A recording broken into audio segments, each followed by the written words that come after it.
সারা শরীর ভিডিও করছে।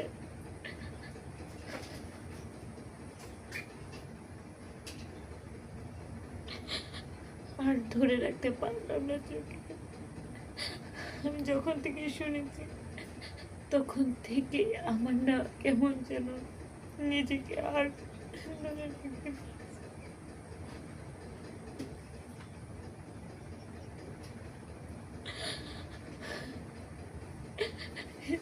তাহলে আমার তো কোনো আত্মীয় স্বজন বা আমার কেউ ওই স্কুলে পড়ালেখা করে না,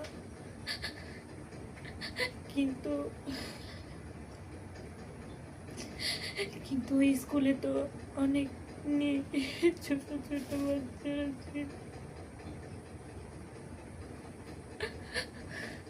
তাহলে যে মায়ের কোলের ওকে সন্তান চলে গেছে, সে কি করবে বলেন? আমি আমার চোখের পানি ধরে রাখতে পারছি না। আপনারাই বলেন, তাহলে সে কি করবে? সেই মা বাবা